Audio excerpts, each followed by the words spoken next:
Hi! Hello! Hi! Interviewin kita. Pwede. Ah. Gusto ko yan. Sige. Gusto yan. Paano ka ba nagsimula sa V-Mobile? Pakilala ka naman. Sige, pakilala ko. My name is Abigail de la Cruz. Isa ako sa mga leaders ng Team Transcend Korea. I've been into business for about 8 months. So, nahirapan ka ba sa umpisa? Mahirap. Sa umpisa, kung mahirap, mahirap talaga kung iisipin mong mahirap. So, lahat ng bagay talaga, sa umpisa mahirap. Kahit dito, pagdating mo dito, syempre isasalang ka sa makina, mahirap talaga. Pero isipin mo lang madali, para lahat ng bagay maging madali.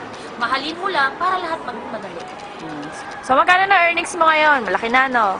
Malaki? Hindi naman ganun kalaki, kasi medyo malayo pa tayo doon sa malaki na sinasabi nila. So, yung earnings ko, proud ako kasi pinaghirapan ko yan, hindi ko yan pinanalo sa loto, pinagtrabahuan ko, hindi pa ganun kalaki. Ang mahalaga doon, meron kang resulta. So, ang earnings ko as of now is 400,000 pesos in 8 months in V-Mobile. So, masaya ako at meron ako yan at kasi pinagpaguran ko yan. Kaya proud ako.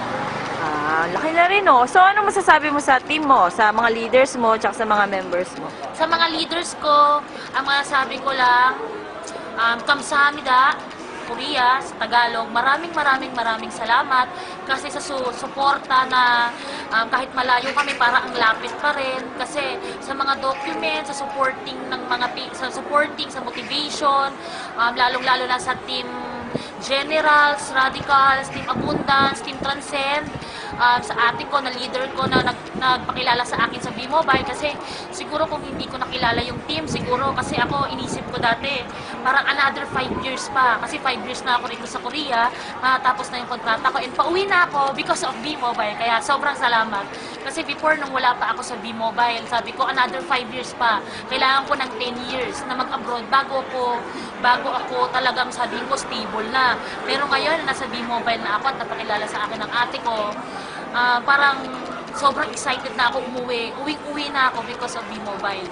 So, maraming salamat kila Miss Abby Serrano, kila Sir Patrick Baro, kila Sir Jester Ching, na nagtatanong kami ng technical kahit madaling araw na susagutin ni Sir Patrick Baro.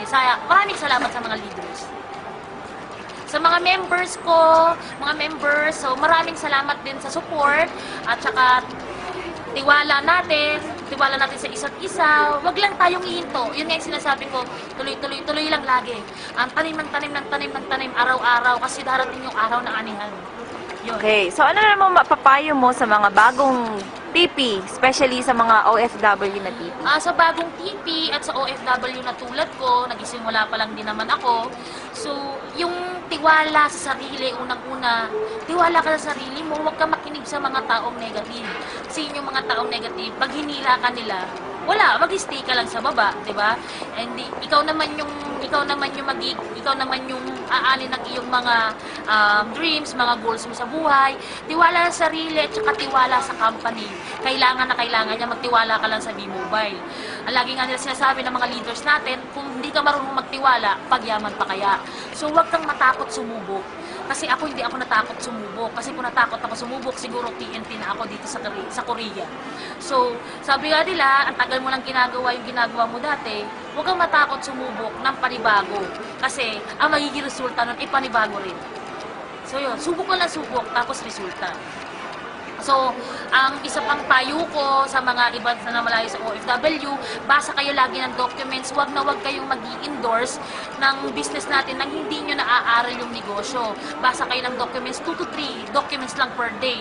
Then aralin nyo at saka kayo mag-endorse. So, yon ang lagi ko nga sinasabi sa aking team, ang matira dito, yayaman. Kaya, sabi nga ng mga Koreano, fighting, aja. So, yun. Thank you. Bye-bye. Bye!